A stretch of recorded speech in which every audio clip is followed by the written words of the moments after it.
This episode was originally released on October 21st, 2021 on the Unethical Patreon. Our client today is Abigail. You'll be seeing a lot of Abigail very soon. Sorry, but it's scary. It's too scary. Okay. He's really about to make his little girl kill a spider by herself just so he could podcast. That was a pretty big spider, I'm not gonna lie. Hey, what's up, boys? Ooh, voicemail. Hey, Dick, it's Abigail. I'm going to need you to dust off your passports for the flight to Portugal and tell me exactly what happened to that beautiful blue-eyed beauty, Madeleine McCann. Fuck, she sounds serious. She sounds like she has lots of money. You got your passports, right, boys? I have an enhanced license. I know that gets me into Canada. Maybe we can squeeze Portugal in there. Portugal? Did you say Portugal? Is that what she said? It's Portugal. Port bagel? It's my poor enunciation of words. Pronunciation. Words aren't easy. We don't need to go to Portugal though, boys. I already got this one. I already looked into this. I'll let you know. That sounds good. An elite team of private detectives. What if balloons are aliens? Maybe that's the key component we're missing. Cover-ups. John's guilty. Mysteries that need to be solved. Maybe Mormons need mountains. Richard, shut up. I just want you guys to know that this episode probably could have been like 15 fucking part series. It was a fucking rabbit hole and a half. So many goddamn twists and not even twists and turns, just stupidities through the whole thing. I hated it. I'm going to tell you right now, I hated writing it, the entire thing. It is boring as fuck. And it is considered the most discussed missing persons case of the 21st century. So I don't understand why it's so crazy. I hate it. I do. I legitimately do. I had a hard time getting through it, but people want to hear it. So go fuck yourselves. All right. So let's start this. Okay. Madeleine McCann was 3 years old at the time of her disappearance. She was a blonde-haired, blue-green-eyed cutie pie with a British accent. Now, there's something about a little kid with a British accent that is amazing to me. They sound so proper, but they have the mind of a child. It's fun. You know, do you ever hear like not Mary Poppins? Oh, yeah. The best British accents in the history of media. Mary Poppins, Dick Van Dyke. Absolutely nailed it. Yeah. Anyways, her right eye had a black bar that went through like the green part of her eyes. So it was like a very distinct feature that she had. And it was one of the things that the police used later on with the description of her to find her. Because it is a super rare thing. It's like what do you call the middle part of the eye? The cornea or whatever. Looked like it like extended past like whatever the color part of your eye is called, the iris. The pupil? Pupil. Whatever. Anyways, it's an interesting feature. If anybody sees Madeleine McCann still walking around, she'd be 18, 19 now. You see that, she could be her. Maddie, as she was affectionately called, went missing just days before her 4th birthday, which was May 12th. Maddie's parents, Kate and Jerry, were both born in 1968. Gerald Patrick McCann, or Jerry, was born in Glasgow, Scotland, and graduated with a BSc in physiology and sports medicine in 1989. In 1992, he qualified in medicine, and in 2002, he obtained his MD, first doctor. Kate Healy is from near Liverpool and graduated in 1992 with a degree in medicine. Kate and Jerry met in 1993 when they were both junior doctors. They married in 1998. Now, the McCanns were trying to have kids for years, but were unsuccessful, so they turned their sites to IVF, in whatever that is, in vitro fertilization, to conceive little Madeleine in 2003. So after years of working in obstetrics and gynecology, Kate became just a GP working part-time watching the kids, and Jerry worked in cardiology at the time of the disappearance. So they're doctors. Fuck, they're rich people. This is what I'm trying to get at. We got to understand that they're young doctors with enough money and stuff to take care of business. kill their own kid. Yeah. Sure. Yeah, but why would you take your kid on a holiday to kill them there? No, we'll get it. We'll get into it. Rich people are Yeah, crazy. these rich people are crazy.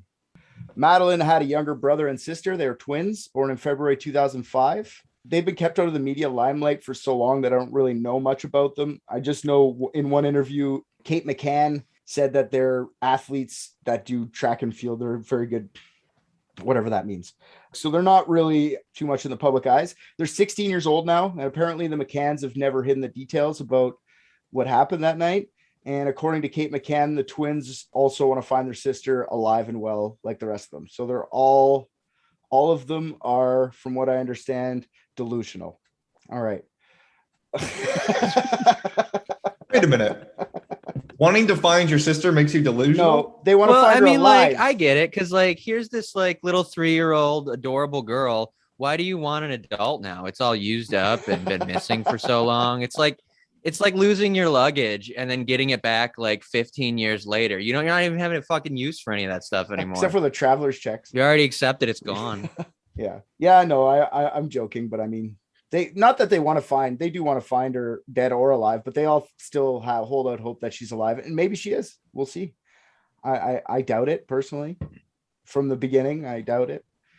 So the McCann's nightmare began first with a dream vacation. On April 28, 2007, the family of 5 took a holiday to the Ocean Club located in southern coastal region of Portugal, the Algarve, in a little town called Praia de Luz, which means beach of light. Now, it's a tourist town of about 3,500 people, according to a 2011 census. So during holiday season, it like goes up to 50,000, 60,000 at times. So one of those kind of places. It's popular with British tourists, but the region itself is very popular with the Portuguese as well. Even all Europeans. It's a very nice beaches and stuff like that. They chose the Ocean Club as the place for their vacation because it's considered a very family-friendly resort. It's comprised of many apartments, small villas. There's 4 pools, numerous tennis clubs and tennis courts. There's a kiddie club. There's nannies for hire. Anything you'd want in a family-friendly resort. A what club? A kiddie club is what they call it. So the kids, you could throw them in like a daycare for the day. I don't know. Rich people, kiddie club. Yeah. Sounds like a clue to me. All right. So the McCanns were staying in one of the apartment complexes that were owned by the Ocean Club in apartment 5A for their holiday. 5A was down in the corner, access from the front door to the street, and the patio was accessed also. It could be accessed also from the street. It wasn't like the club wasn't attached to itself. Like you'd have to go on streets to get from where you were sleeping to get to like the pool side or like the restaurant or whatever. So it's kind of in the middle of town, you know. They went on holiday with a bunch of friends. These friends will be later referred to as the Tapas 7. Oh God, I'll tell you why after. Dr. David Payne and his wife, Dr. Fiona Payne, Diana Webster, mother Fiona, Jane Tanner, and her partner, Dr. Russell Bryan, Dr. Matthew Oldfield, and his wife, Dr. Rachel Oldfield. So there's a bunch of doctors all on vacation here, okay? And they all had kids. The O'Briens had 2 kids. The McCanns had their 3. The Paynes had 2 kids, and the Oldfields had 1 kid. So that's 9 adults, 8 kids. What a fucking shitty vacation. That's what I call that. I don't call that a fun vacation at all. Wow. I have all my fucking kids here. Good. Yeah. That's why you kill them. Exactly. You're like, this was supposed to be fun, and now we're here and we're not having fun. Let's thin the herd. Well, In the herd. Okay. the vacation, I'm just joking. Whatever. It's a family vacation. They got in with what they wanted to get. Like they obviously wanted that whole giant child. To me, to go into the beach and stuff with the kids is less fun if I'm just going with my wife and I, but that's just me. Not that I don't want my kids, but Jesus. I mean, it seems like you don't. You're willing to let a spider kill one of them. So the vacation took a dark turn on their 6th night on May 3rd when Maddie went missing. Here's the timeline for that day. So here's all the clues. Let's see if we can do this. On the 6th day of their 7-day holiday at the Ocean Club, that morning at about 7:30 a.m., Maddie came to her mother and asked her how come she didn't come when her and Sean had been crying the night previously. So her brother's name was Sean, like one of her twin brothers was named Sean, and apparently they were crying all night. And Kate didn't come see them. So Kate also noticed a brown stain on her daughter's pajama top that morning. Nobody did anything. They just said, "Oh, weird brown thing," and my kids were crying all night, and I didn't even notice. Okay.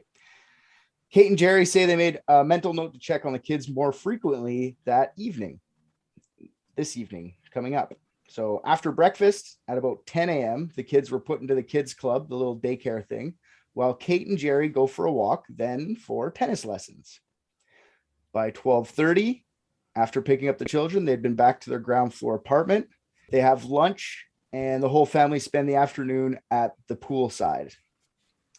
At 2:29, the last known photo is taken of Madeleine. The timestamp on the photo says 1:29, but the McCanns later say the clock on the camera was an hour behind. The kids are dropped off at the kids club again around 3:30 that afternoon, while Maddie's parents go for more tennis lessons. Maddie and her twin siblings spent hours at the kids club. They ate supper there around 5:30. Other things that are happening around town at the time, between 3:30 and 5:30, there's 4 separate reports of bogus charity collectors canvassing Praia de Luce. One even made it to the area near Ocean Club. A close-shaven, fair-haired man between the ages of 30 to 35 is seen near the apartment that the McCanns were vacationing at around 4:30 p.m. So back at the Ocean Club, around 6, Kate picks up the kids and starts to get ready for bed. And Jerry goes out for another tennis lesson. This fucking guy loves his tennis. Jerry asks David Payne, one of the doctor friends, to go check in on Kate and the kids around 6:30. I guess he's feeling guilty. He's like, this is my 15th tennis lesson today. Maybe I should help with the kids. Did we think he was fucking the tennis instructor or what? I doubt it. Kate was going on tennis lessons with him.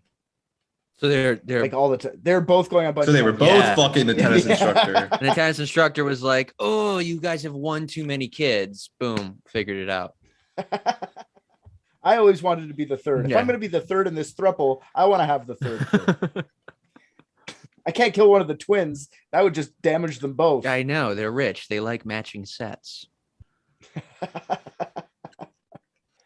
Dave Payne goes to Kate's apartment and checks on her and the kids. They chit chat for a little while. Everyone's doing fine. The kids look great.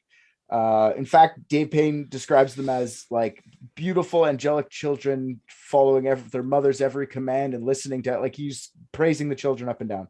Dave Payne was the last of the Tapas 7 to see Madeleine aside from her parents. I guess her parents aren't really part of the Tapas 7. So yeah, Jerry returns to the apartment around 7 p.m. and reads the kids a bedtime story before putting Madeleine down in the front bedroom. Madeleine was put into the bed closest to the door, and there was also another bed that was empty. It was beside the window. Madeleine was wearing her pink and white Eeyore pajamas, her comfort blanket, and she laid with a soft toy aptly named Cuddle Cat.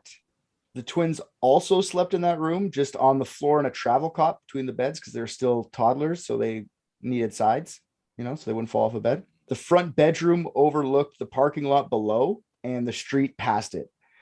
But the window that would overlook this, it had a metal shutter that would slide down over top of the window that could only be opened from a strap from the inside. I was going down a rabbit hole with this thing. I think that it can be opened from the outside, but you'd have to break it basically. Like you could, it would just be very loud.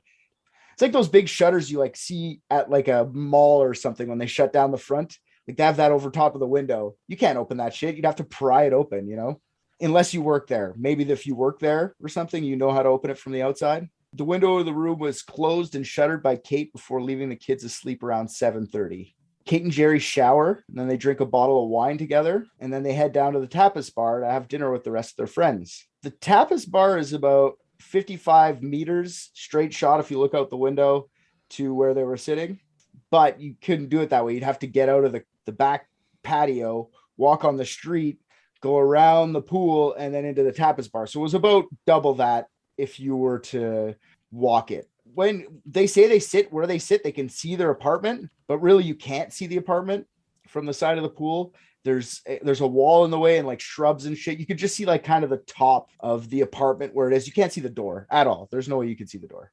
Yeah, the front and patio door, I already said, could be both easily accessed from the street. The McCanns are the first of the group to arrive at the Tapas bar at about 8:30. Then the 7 other friends start showing up couple by couple. All these people are leaving their kids by themselves, which I find is fucking crazy. They're all just sleeping in a foreign country in a room that's like not visible to you. Like it's not even in your house. I don't get it. I mean, I do. It sounds like something you'd do in a place you'd go if you wanted to lose one of your kids. So this is why they call these people this Tapas 7, because they're all having supper at the fucking tapas bar. I hate the media. Like, that's so stupid. Think of something better. The fucking, I don't know. I got nothing, but Tapas 7's annoying. They say it so many times. Like, if you listen to the news on it, it's the Tapas 7 is said, I don't know, more than anything. Yeah, it's cringy. At 8:55, the Tapas 7 agreed they would all take breaks and check on the kids every half hour or so. During their whole holiday, the Tapas 7 and the McCanns dined at the Tapas bar this way. So this wasn't the first night they all left their kids by themselves. Shitty parents. Oh, like the worst parents. The logbook of the resort reception shows the McCanns did have dinner like that every night, late night like that. The first few days, the McCann claimed they would lock all the doors and walk around to the front of the apartment to go check on the kids. The patio door couldn't be unlocked from the outside, so you had to go around the front to reopen it. After a couple days, they felt safe leaving the kids, and they thought it was faster to go through the patio doors. So on that night, they left the patio door unlocked. The McCanns say they left it unlocked because they didn't want to wake the kids. It was the last night of their holiday, so they're probably planning on getting smashed up. But I guarantee you it's just because they didn't feel like walking around. Honestly, it's just, if you're going to leave your kid like that, you're going to leave the door open too. Fuck. And like I also told you guys earlier, there was a fucking nanny service. They could have just got them watched. There's no reason not to. And they're rich people. That's why I harped on the rich people. They could have gotten all the kids watched. Okay, at least you get to talk to the nanny who might steal your kid, you know? At least you get to see if you think they're going to steal your kid. If you just leave them unlocked in a thing, they could get stolen by anyone. Somebody you don't even get to talk to. True. But then they might catch servant.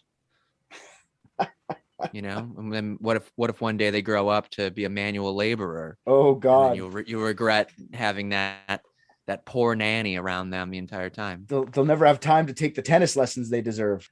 Exactly, a failure. My daughter, a welder?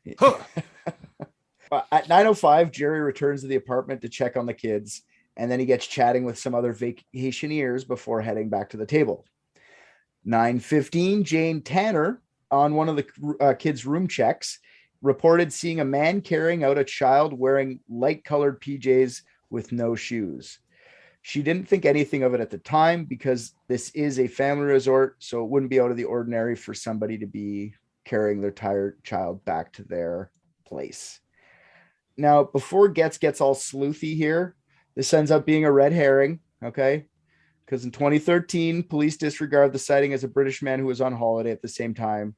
And he says he was carrying his daughter at that exact same time. I don't know why the fuck it took from 2007 to 2013 for this guy to report that, but that's what they've disregarded it as. It's not the thing. Gets, you put your keyboard down, buddy. No, I already figured it out. I'm just letting you finish. Okay. You feel free to be a smartass in between. No, I'm good. No, I'm good. 9:30 that night, Matt Oldfield gets up to check on the children, prompting Kate to sit back down. Don't worry, I got this. I'll go check on them. Matt goes into the McCann's apartment and notices that the kid's door is open. This isn't his apartment, and he thinks nothing of it. He glances in the room, sees the twins in the cot, assumes everything is okay, and heads back to the bar. He never admits to actually seeing Madeleine. He never even mentions if the windows or shutters were open or closed at 9:30 or not. Did he close the fucking door? No. But some people leave their kids with the door open. And what does he know? He's just going to check on the kids. Maybe they left the door open. It's not the front door. It's the bedroom door. Sorry. Okay. No, he walked in through the back door and then he closed the back door and then he looked and he saw the kids' room. The door was open. Okay. But I was picturing like a hotel room door. No, this is a big, these are big children. Like resort hotels. Like these are rich people hotels. They got rooms and everything. Like, yeah, I would have no concept of what that looks like then. So Martin and Mary Smith at about 10 p.m. that night, this is off campus, saw a man carrying a child who looked like Madeleine walking toward the beach. The Smiths reported the sighting only was a couple minutes away from apartment 5A, back at the Tapas bar. It's Kate McCann's turn to go check on the kids at 10 p.m. Once entering the apartment, she is alarmed by the door of the kids' room blowing shut.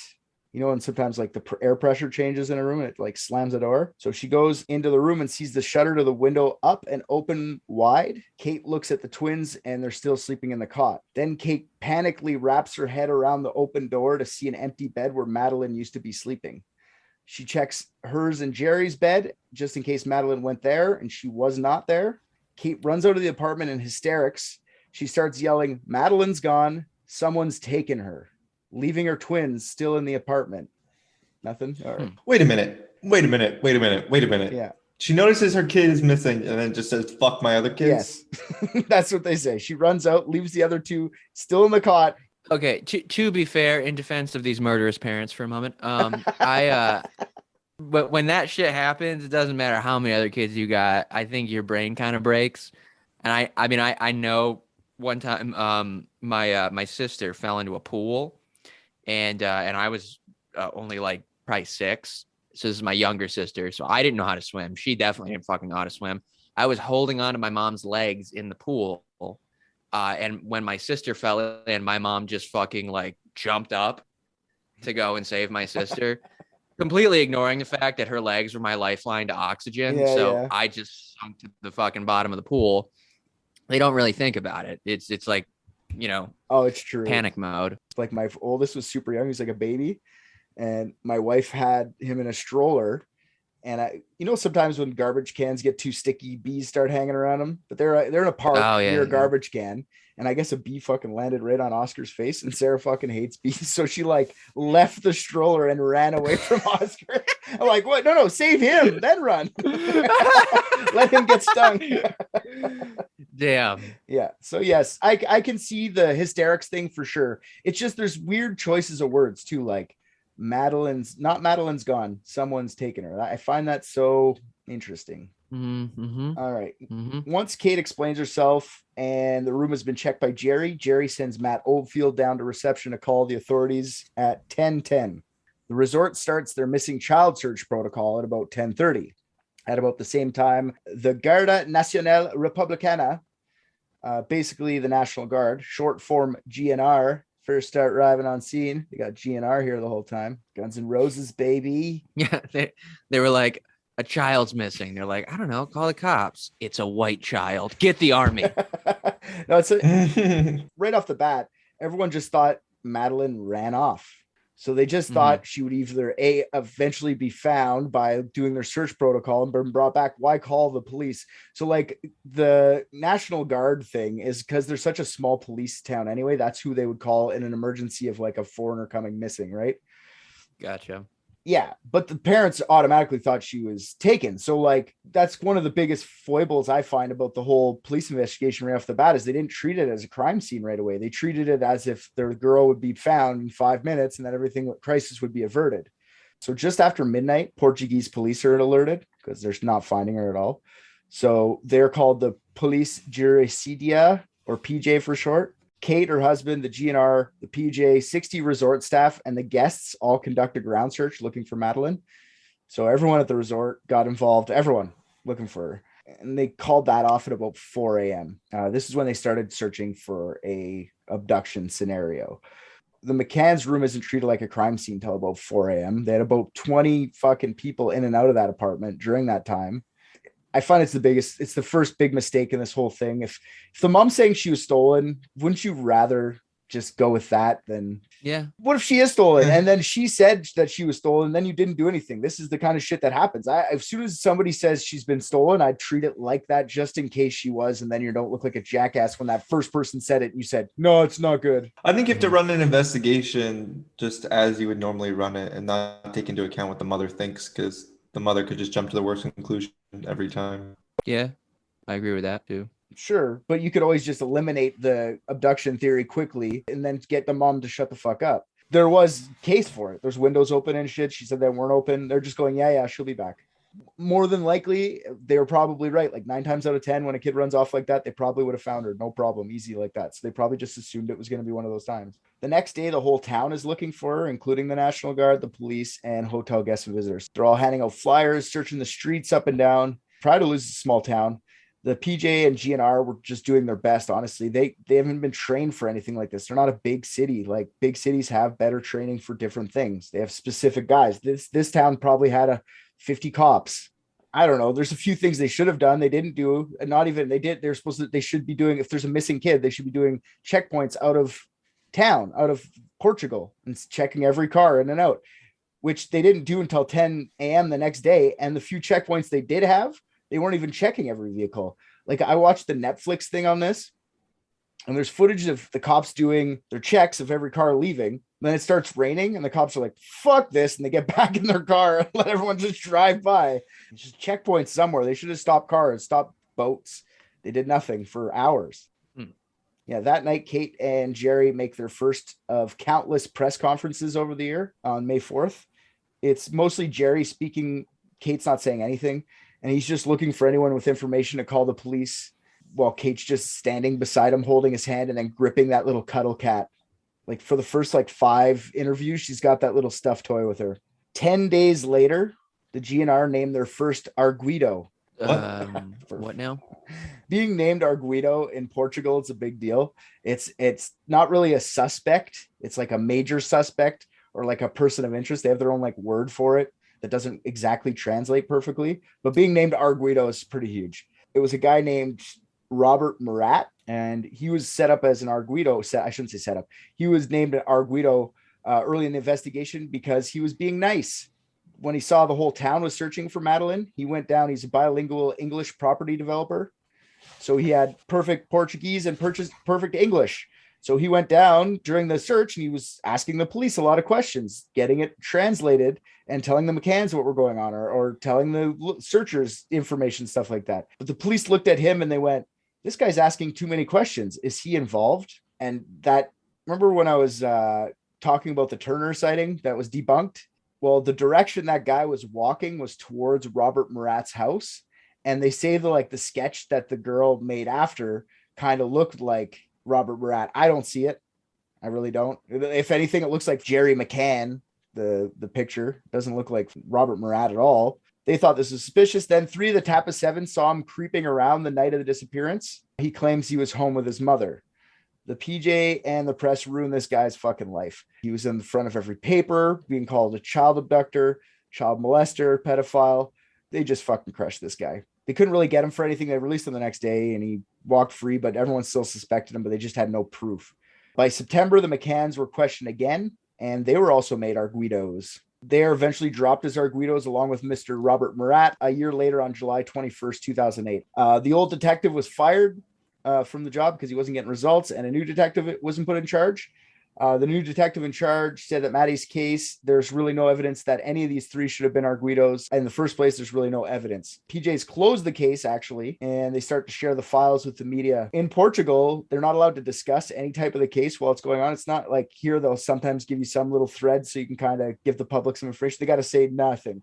So by closing the case, they actually opened up all the files to the public. Basically, the case went stagnant for the next 3 years until May 2011. Kate and Jerry appealed to the British Prime Minister David Cameron to launch an independent investigation. And then by July 2013, Scotland Yard launches a full investigation into the disappearance of Madeleine, naming it Operation Grange. What? I don't know. I don't get that one either. I didn't. Why not? Call it whatever you want. Operation Shit Parents. Operation fucking Lock Your Door. That would be awesome. Passive aggressive operation names. Operation, maybe don't fucking leave your kids unattended in Portugal. I like that one. And by October of 2013, a couple months later, the Scotland Yard says they had identified 41 new potential suspects. When that happens, the PJ gives the Brits an office at PJ headquarters and helps in the investigation as much as they can. And by can, I mean want, which is not much because they closed the case. Portuguese police say that the Brits were acting very colonial. That's what they kept saying. Okay. Really acting like they want to tax everybody here. See, in Britain, they had computers and shit. In Portugal, especially at this little PJ office, they were still flipping through old files and shit like that to find information. So these guys weren't used to the low tech they had over there. So they're being surly. That's basically what it was. It's like, my job's easier if I was at Scotland Yard right now. So they were just being pissy, and the PJ were like, haha, fuckers, your turn. All in all, nothing's really happened of any substantial nature in this case for the past 14-ish years. I will tell you there's a couple things that have happened, though. There's been a $2.5 million reward ordered to find Madeleine. Oh, you better have this figured out, Rick. 12 million British pounds have been spent to find her. That's like 16.6 million American. 1 million American is in a trust right now to help pay for Madeleine's private investigators, while there's still 1,167 missing children in Portugal who get like a fraction of the amount of money that have been spent on this Madeleine McCann girl to look into where they are, or if they're still alive, or what happened to them. So go fuck yourself, Portugal and the Brits. That's what I have to say at the end of this whole thing. Who knows how many they could solve if they just took fucking 10% of what they've spent and looked into the other kids. On to theories. Mm-hmm. You guys have any ideas at first? Maybe not if you think you solved it, let's wait till the end for that. But if you have any smart ass ones, RJ, let's see what you got. The twins could have done it. I think that they're likely suspects. I mean, why else would they need bars on the side of their bed? Sounds like they're up to something and they needed to be restrained. I think you're right on that. Maybe they were jealous of the favoritism that Madeleine had, and they maybe they referred to her as the stupid science baby. Yeah, what's with your stupid eye, huh? Everyone loves you because your cute little eye. Go fuck yourself, Maddie. Okay, well, that's I didn't even look into the twins. That's why they've been hiding from the media so much over these years. They don't want people to know. Yeah, and then their mom comes in after they're like, okay, quick, get back into bed. And it's like, oh my God, where's Madeleine? And they're like, oh, what, mommy? That's why these kids are good at track and field, just in case they ever get caught. They can run away quickly. You can run. Yeah. Yeah. And they don't have all that dead weight anymore. Exactly. So Madeleine dragging them down, holding them back. So the reason that the Portuguese gave a shit about this and not their other missing persons is because the Brits and the Portuguese have had relations that date back all the way to 1147. It is considered as one of England's oldest allies. So they're doing it so that they can keep getting jerked off by the Queen. Oh, for sure. This became Europeans are so stupid. Yeah. I fucking hate that shit. Like, let's respect agreements we made 1,000 years ago between people who never knew how to wipe their own ass or wash anything ever. Clearly, those are important agreements. No, I totally agree that this was one of the most politicized things. Like, holy fuck. Like, I didn't even get into how much media coverage this thing got, but like I said, British ambassadors both spoke on this. The Boris fucking Johnson, the mayor of London at the time, spoke on this, and they would trash each other through the tabloid. The British tabloids would just call the Portuguese cops dumb. And then when the Brits, after a while, never came up with anything, they would be like, see, you told you, you're dumb too. And then they just fight through tabloids. Anyway, so let's go to some theories. Theory number one, Madeleine walked off on her own.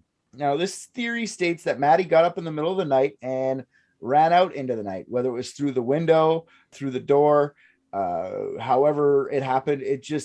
I don't see that being the case, but it could be. Never know.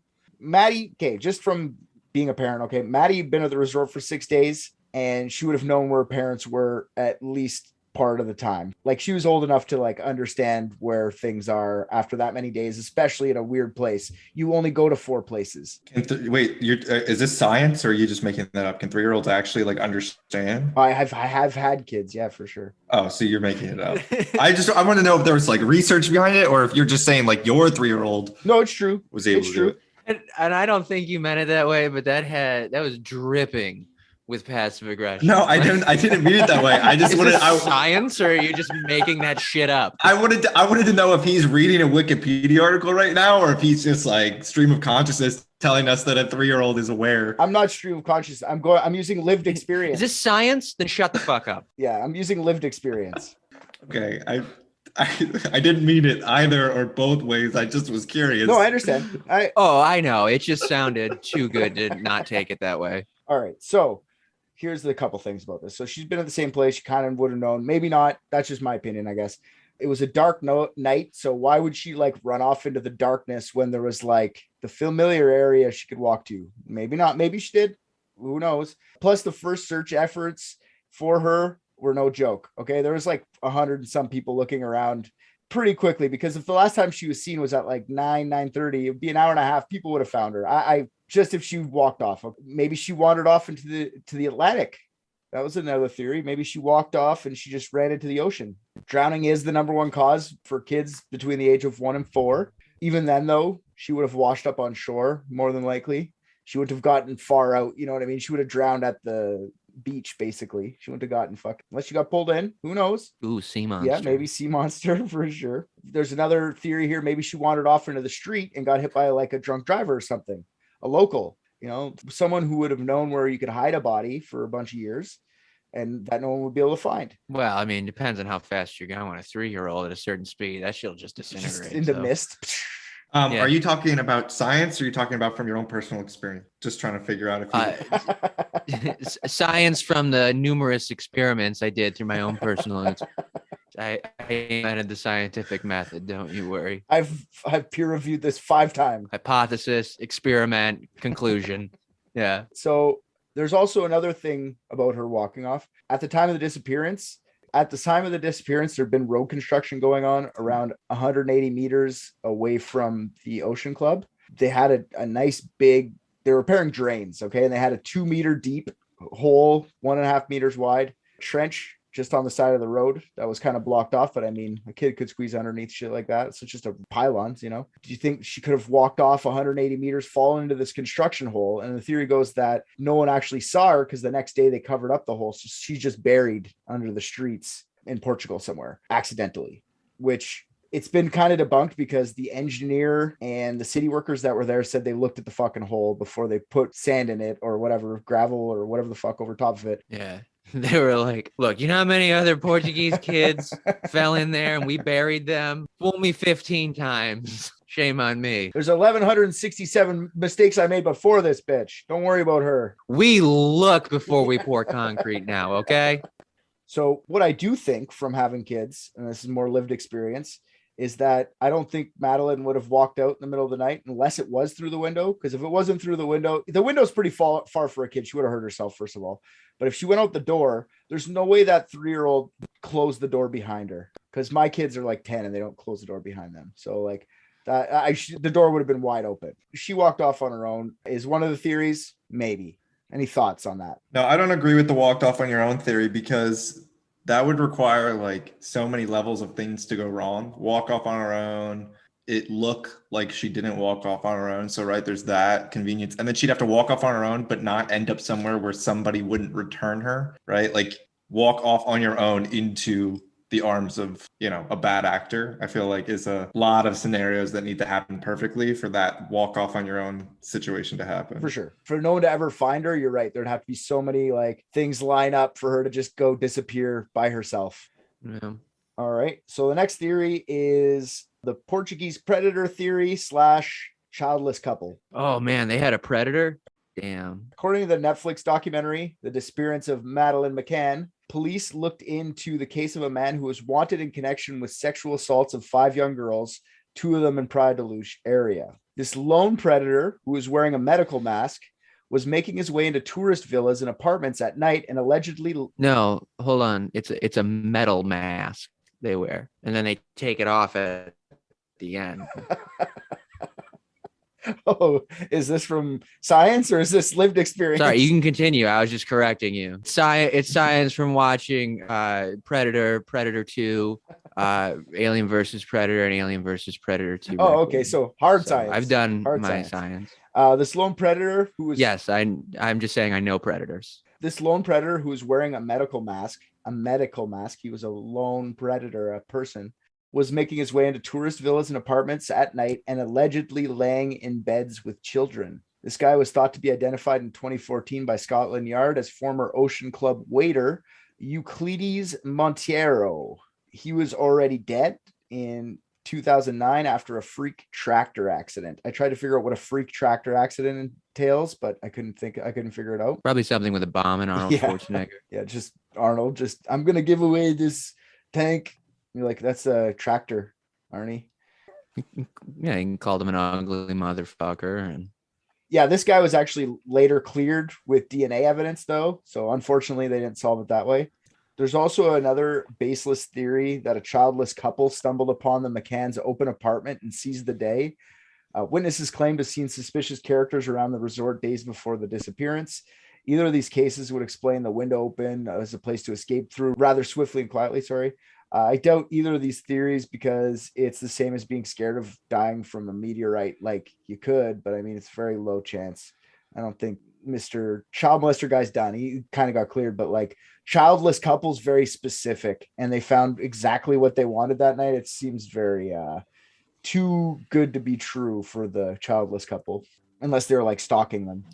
Could have been a childless predator couple, you know. Then they got away on their spaceship. Hey man, aliens is always a theory. I already told you that. It was aliens. So another theory is robbery gone wrong, which it goes along with the other one in my book. According to this theory, thieves broke into a McCann apartment and they were surprised by an awake Madeleine. These robbers were actually the fake charity workers canvassing that I talked about in the timelines. These guys are known to go around collecting money. And even if they don't get any money, they get intel, right? They get to see like, oh, it's an old man, it's a young woman. Someone comes to the door, is their kids, is there whatever, right? That's what they think about these robs. There's been a lot of robberies around that area during that time, but they're saying that these guys broke into their apartment. And in a moment of sheer panic from seeing Madeleine awake, they just like kill her or abduct her and take her when they leave. There were actually 4 guys investigated by the Metro Police, the British police, for potential burglars in the scenario. They had criminal backgrounds. Their mobile phone and contact locations matched prior to lose during the day that Maddie went missing. They just fit the pattern of the robbers. There are many problems with this theory, though. Nothing was stolen from the apartment being the biggest one. Like, why are you going to take the kid? And then you're like, oh yeah, I forgot I came here for like cash and jewels. I don't know. And if it's a spontaneous crime like that, usually there's lots of evidence. They don't like think to clean up behind them. And if they accidentally killed Maddie, like, why would you take the body? Like, why would you do any of it? Why aren't you taking the twins? Why are you just taking the one kid? I don't get it. But it is a theory, and the Scotland Yard's still looking into it at this time, right now, to this day. So that could very well be what happened, but I just doubt it. The PJ also dismissed this theory outright just because of all the flaws in the theory. But I don't know. What do you guys think of that one? Just a robbery gone wrong, wrong place, wrong time. It's a no from me, dog. Man, I'm still hung up on predators. So I think it's kind of trash too, but it is one that's out there. But the next theory is the McCanns accidentally killed her. Like I said earlier, the police thought it was the parents early on in the investigation. Theory goes that the McCanns were drugging the kids with Calpol so they would sleep while they dined with their others at the Tapas restaurant. And now Calpol is a ibuprofen-based cold medicine for kids, so it would knock them out. Some early reports said the McCanns and the Tapas 7 were swingers and needed to drug their kids so they would sleep through the orgies. I believe that. yeah, that sounds like exactly what happened. I don't think that's what happened, but I believe that they were doing all that. That they were dosing the kids, yeah. For orgies with their tennis instructor? Sorry, what? Orgies with their tennis instructor? Oh, maybe. Could be, yeah. Apparently that night they accidentally overdosed Maddie and she dies. Then Jerry and Kate hid her body somewhere.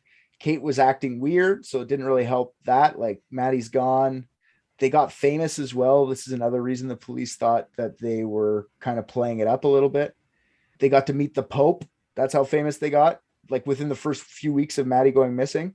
Some of the police think that Jerry and Kate were taking advantage of their fame from the whole thing. So it just looks suspicious from that way. I think they actually just wanted to meet the Pope so they could actually go and ask the Pope where their little fucking cabal took their daughter. You know, like, where the fuck did you put it was to interrogate the Pope.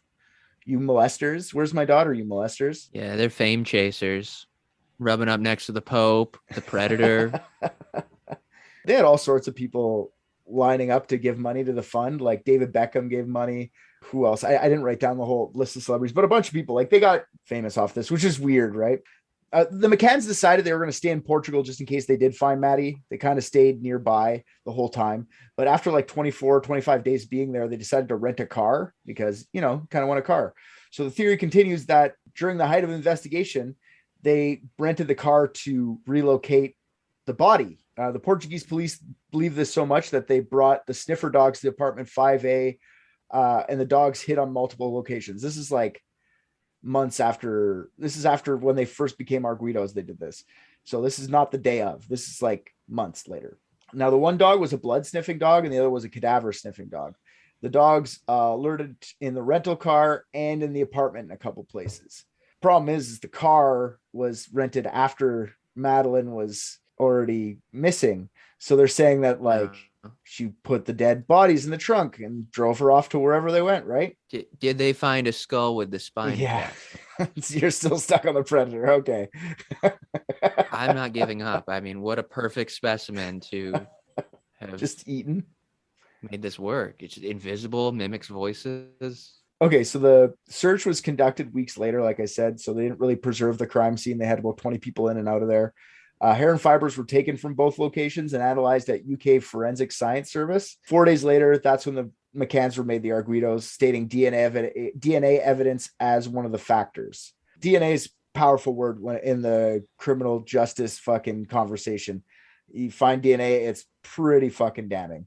But in the end, actually, neither of these two things held too much weight with the sniffer dogs or the DNA at the end, because during the same time in the US, sniffer dog evidence was being scrutinized in another case.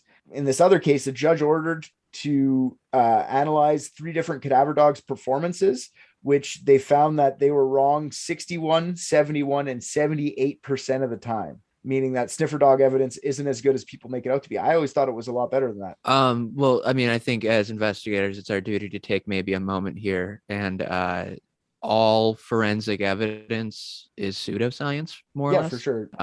Most all of it is complete bullshit. Yeah, DNA is not, though. Like, you can... No, DNA is real science, but I mean, you don't have like necessarily the most competent people collecting all that, because then it's like got like how many different hands on it and shit, and you have cops who are not fucking scientists. Yeah, oh, for sure. Who there's so much room for contamination and fuck ups with police being involved with science that they're not.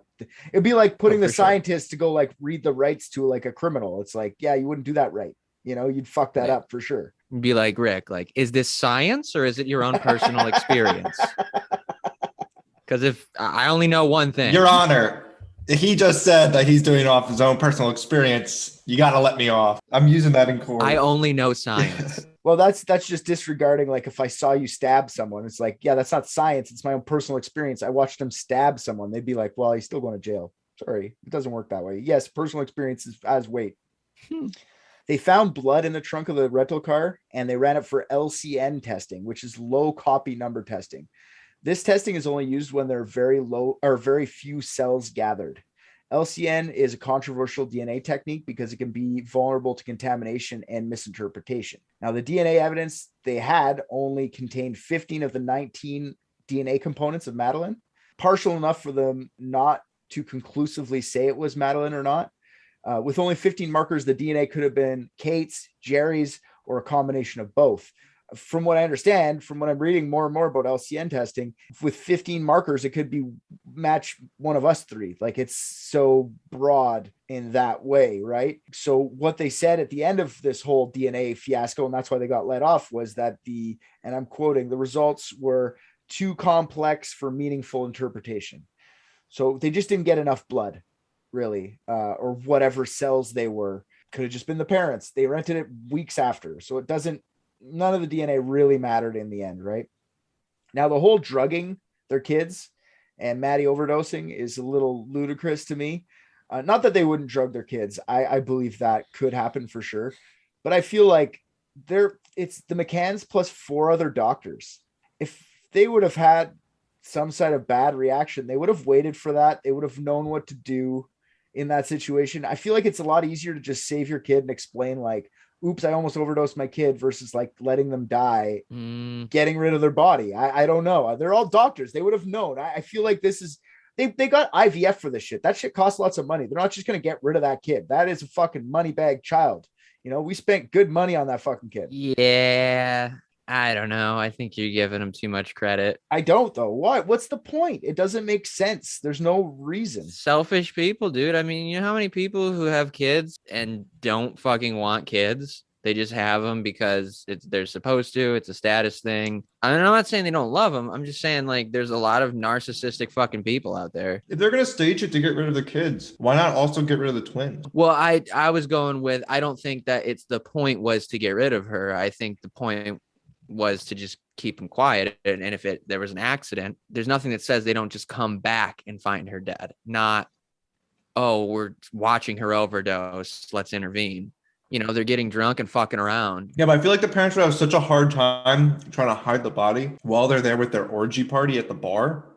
You know what I mean? Like there's so many steps involved. I don't know. There's just a lot of money and moving parts with all this. Like if somebody says that they saw somebody walking with a little girl out in the hallway at some point, and then 5 years later, someone saying it was them, there's nothing that says that couldn't have been the father carrying the body out. And then years later, to make that go away, they figure something out. And you said yourself earlier, Richard, that it looked like the dad. Do you know what I mean? No, it does look like him. In my opinion, I don't know if that's a widely shared opinion, but me, I'm like, holy fuck, you look like the dad. You look like Jared. Oh yeah.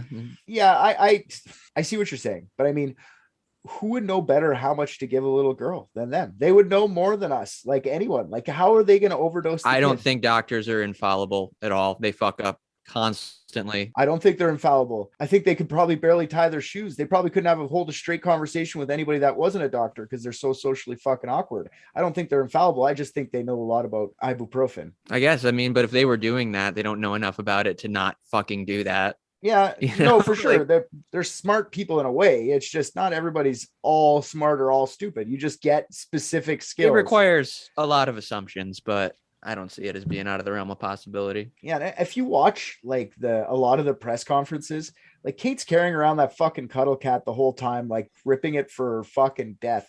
I don't know if the parents are involved, is what I'm saying. All right, fine. I'm going back to Predator. Don't worry about me. No. It could be. There's still a little bit more of this stuff. It's just no. It's the Predator. You feel like, hey, here's another thing. Do you think if they were involved in any way, they would take as much press as they have?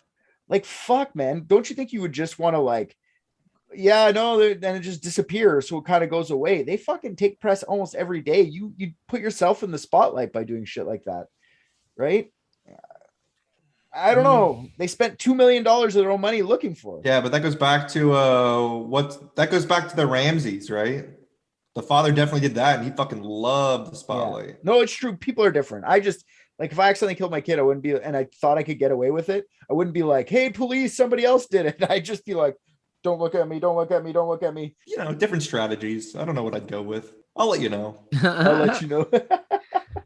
The next thing on the little Kate and Jerry train is that some people are saying that the government framed the McCanns. The Portuguese police did. And the Portuguese government didn't want potential tourists to think Portugal was an unsafe place for kids. So they found someone to pin the crime on that was close to the case. Who better than the parents? Kate and Jerry were the best ones to blame because they are foreigners who stupidly leave their kids by themselves at night in a different country. It's not the Portuguese pedophiles running rampant. It's bad parenting. This has all basically been thrown away as fiction, but Giancarlo Amari, the former Portuguese police detective that was fired for not getting results, he actually wrote a book entitled Maddie, The Truth Behind the Lie, where he claims the McCanns were the culprits. He is still convinced to this day that McCanns are responsible for the loss of Maddie. So that guy worked the case. I don't know. He was around these guys a lot. He did get fired and he was pretty disgruntled and considered like a joke after all the whole thing. There's lots of tabloid pictures of him eating instead of work. They're like, he took a 5-hour break today. Like they were following him around. So he was kind of like known as a joke by the time he left, but he did talk to these people. He was there originally when it first started happening. He has a lot of insight that none of us do. And if he thinks Maddie's there might be a case there. I just don't think the McCanns had anything to do with it personally. You guys got any? I think we kind of argued through that a little bit already. So we'll get to the end and then there's still some more. So here's some fun ones. These ones are for RJ. Here's a good theory on Reddit. Madeleine never existed. Damn. Yeah. Maddie never existed and the whole holiday was a ruse. Kate and Jerry are high. Ooh, the multiverse theory. Kate and Jerry are high-paid actors whose goal was to drum up so much media attention that it would distract from the quote-unquote real issues going on in the UK. Wait, what were the real issues going on at the time? Because Now I'm interested. This is what conspiracy theorists do all the time with the media. They go like, "You're not watching. There's no water in Flint, Michigan yet." You're like, "Yeah, that's been like that for 20 years." I'm just saying, Madeleine McCann went missing. Brexit. If that's where they want to direct the quote unquote real issues that I said, sure, there could be a million things. Prince Andrew fucking little kids, the Queen actually being a lizard person from the planet Viflof, whatever issues they had, sure. All right, so here's another fun one. Next theory. Maddie was actually found already, but in order to have a normal life, they changed her name and kept up the ruse. Otherwise, her life would be too fraught with having to answer questions about what the fuck actually happened to her, and she couldn't just live a normal life. I don't believe that because the Portuguese police or military or whatever the fuck they were would have found her, and they would have wanted the fame for that. So there's no way that stays quiet on that end of it. If it's just the UK government and the Scotland Yard being able to keep it quiet, maybe, but not internationally. Yeah. Unless she never went to Portugal and that was the whole fucking thing. Obviously, they didn't keep it that quiet if it's a theory. Yeah, no, I don't believe it either. It's a stupid one, but hey, you never know. All right, next theory is sex trafficking. So during the time of Maddie's disappearance, investigators believe that the Algarve was quote unquote awash with pedophiles. That's what they said, awash with them. Absolutely riddled, infested, teeming. In 2009, one source said that there was 38 known sex offenders in the Algarve at the time of the disappearance, and there had been 7 sexual assaults involving children of tourists in the past 5 years. 5 of them happened before the disappearance, and 2 more happened afterwards. So in 2008, it was reported to police that they were examining claims that Maddie was taken by a highly organized pedophile ring based out of Belgium. The gang had supposedly placed an order for a young girl, and then local members of the gang saw Maddie playing poolside or whatever, took a picture to her and sent it back to the pedo ring. The pedo ring loved her, said she had the right stuff. Then she was abducted through the window, shipped off to Belgium for whatever gross fucking thing these pedos try to justify as normal in their heads. This explains the 10 p.m. sighting of the Smiths with the couple, the couple with the other guy carrying a girl walking towards the beach, probably to get her out of the country by ship because Lagos Marina is right there. Another theory that involves Maddie leaving by boat is that she was shipped to Morocco from the same marina. There's been a few sightings of Madeleine in Morocco during the first few weeks of her disappearance. And from Morocco, she would be shipped down to the Saharan desert country of Mauritania. And now Mauritania is the last country to abolish slavery. They did it in 1981. Cool. Some believe that they still have slaves in Mauritania. To a Middle Eastern slave owner, kid slaves are the best, easiest trained.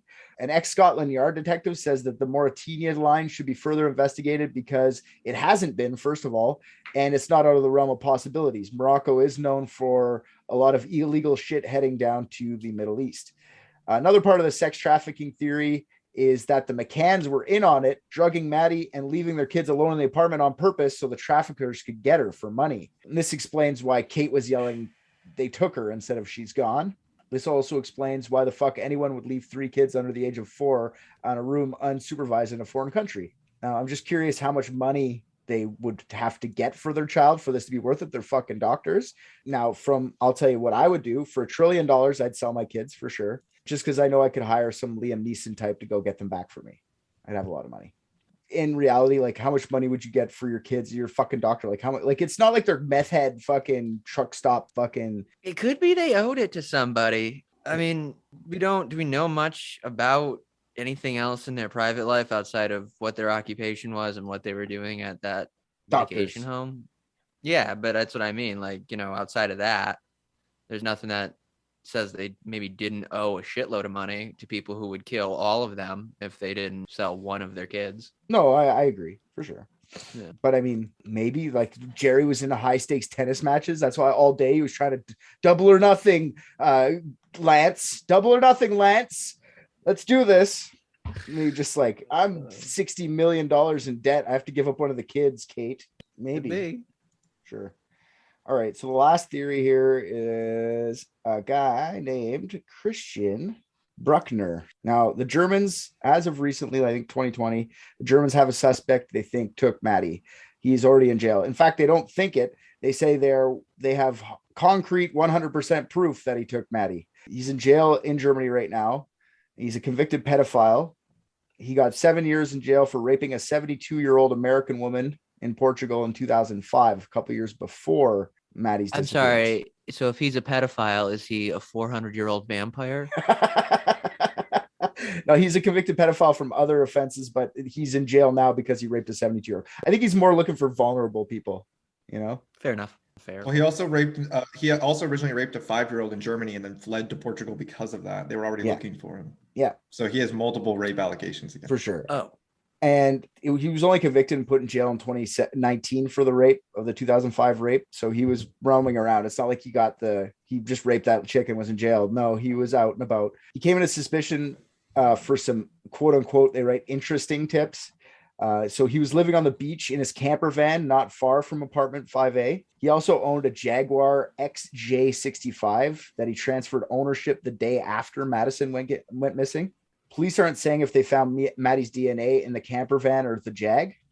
They're kind of withholding some info because it's still pretty recent.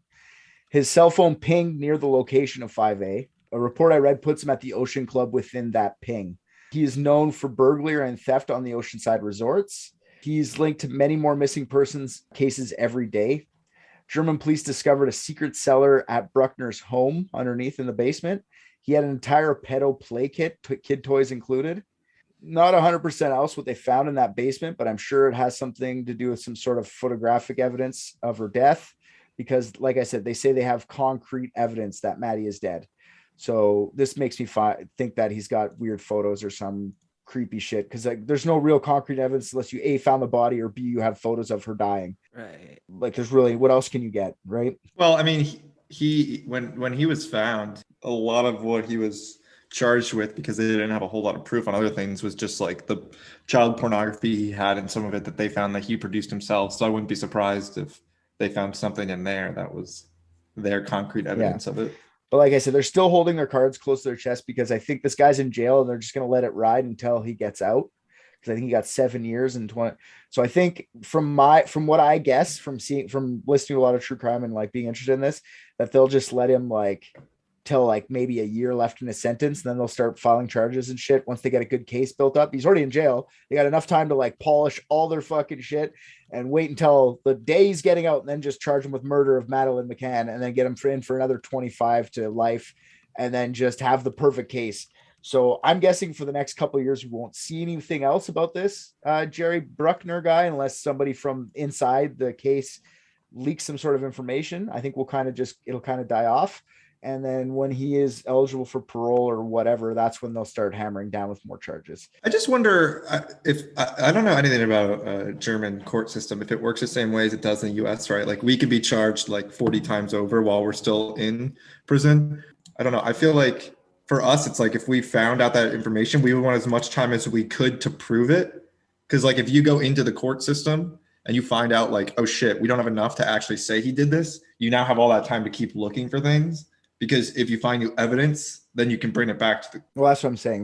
They're just gonna sit on it and go like research the fuck out of this guy and figure out as much as they can and just hammer him when he's like, because they got time. It's not like somebody on the run that if you don't get him today, he's gonna like flee to a different country. He's already in jail, so fuck. I think it's maybe just a difference of perspective, because you're saying sit on it, which means I think it implies they have everything. They're just waiting for no reason. When in reality, it is probably more like they're like what you're also saying, which is that they're polishing stuff up and making sure it's airtight. Oh yeah, sorry. If I said sit on it, that's not what I meant. They're waiting. They have all the time in the world, so why not use it, right? Right. I don't know about this one because, like I said, they've given some info and there's a couple articles out there and some news things, but not lots. The rest of the stuff has lots and lots of fucking trash to it. I before I got into the Christian Bruckner thing, I was on the sex trafficking side of things because I don't want to live in a world where parents are that fucking like, they don't seem like they have no motivation. That's my thing. If they had a motive, then I would say, okay, they killed their kid and they covered it up. But I just don't see the motive. And if I could figure out the motive, then I would probably be with the McCann side. But other than that, I think they're just dumb parents leaving the fucking doors open and someone just snagged the kid in the night.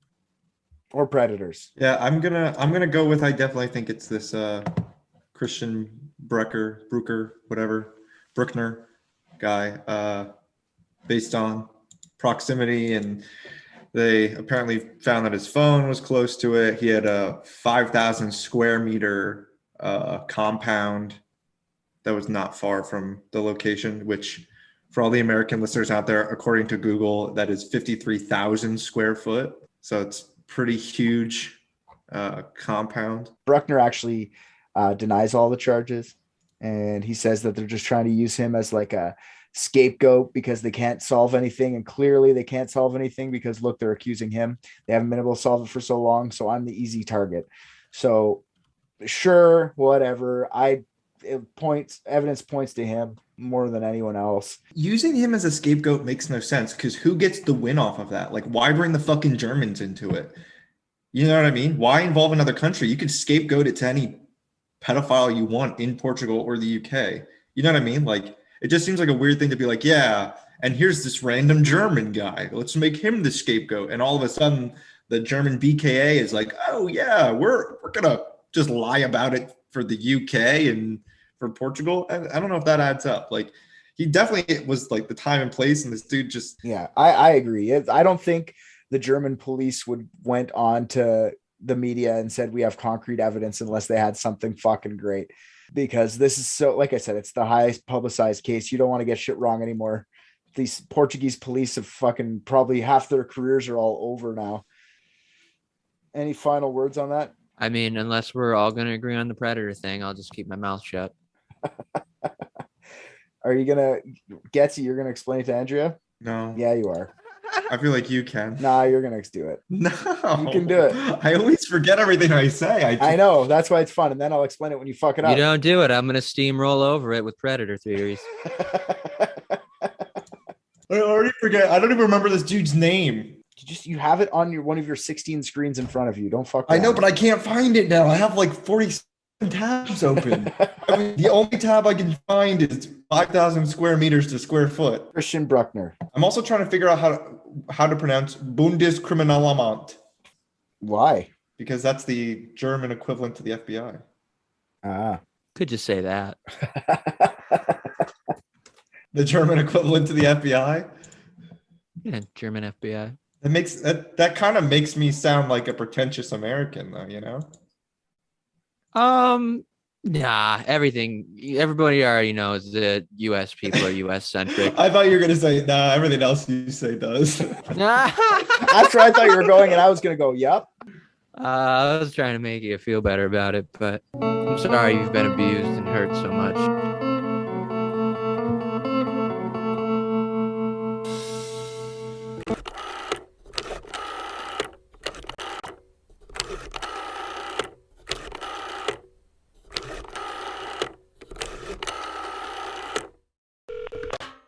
Hello? Hey, is this Abigail?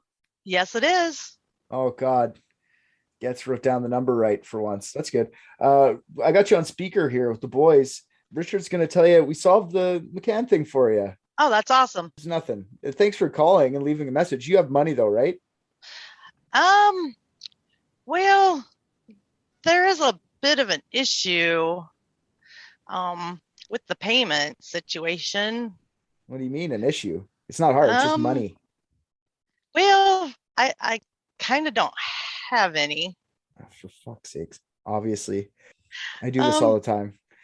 How about you know what? Oh, you know what? I have a great idea. Okay. I haven't run this past the boys yet, but I'm doing it because Celeste is and I say this very lightly. Celeste is being a fucking bitch to me lately. So I want a layer of communication between myself and Celeste. So I was looking to get a secretary. Maybe you could pay off your debts. Yeah, that sounds like a good solution to the problem. Sounds like slavery, but okay. You can pay off people's bills by this is not slave. It's bartering. Oh, as long as she's cool with it, it's not slavery, right? Right. Okay. Stop saying the word slave. I told you before we had this conversation, don't say the word slave. I won't say that you're into indentured servitude anymore. Yeah, it is indentured servitude. Yeah, but yeah, it's not slavery. It's not the same thing.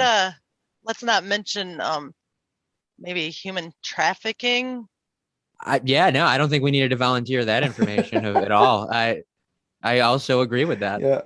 All right. Well, I got Getsy here. He's going to go through the whole thing with you here. We got the perfect result. I guess that's a good enough solution. Keep a little layer of communication between us. So we don't have to get yelled at. Yeah. Good. I can be a go-between between you and Celeste. Yeah, no problem. Oh, and everybody else. We don't like people. Remember okay. we Yeah. about this?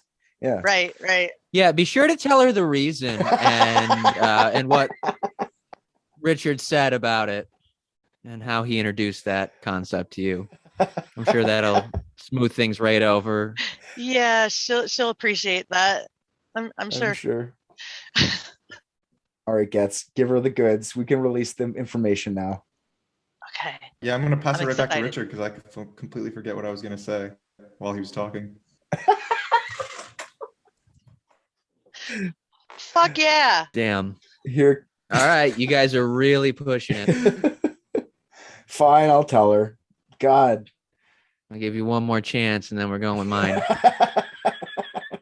All right, so I need to know. Somebody, please. In reality, there's been recent developments in the case, Abigail, and the Germans think that they have their man. He's already in jail. His name's Christian Bruckner.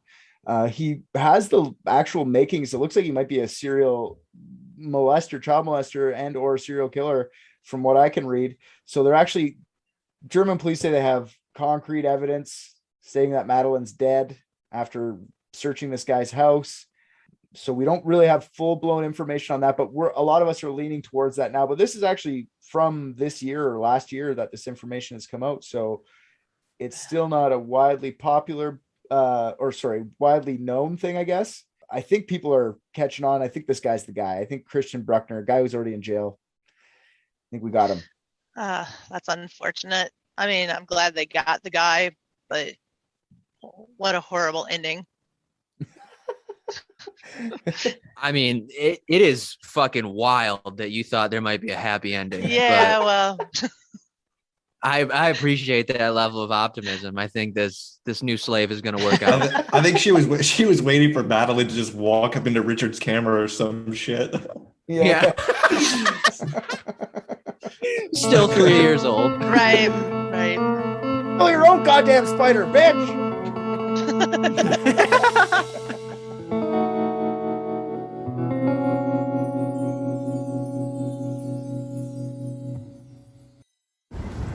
I just watched Private Dicks and I think RJ's the funniest. What? Come on. Hey there, all you private dickheads. That's probably not the name we're going to stick with. Anyways, RJ here.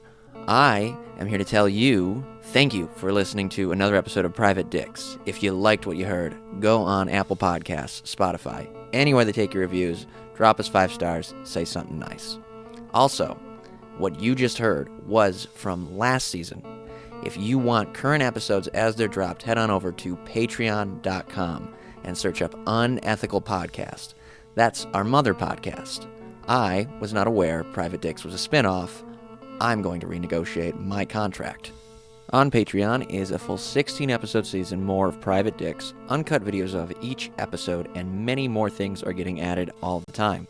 You can also find all of Unethical's content on there, so go listen to that. And if you're already a patron, fuck yeah, dude. You're the best.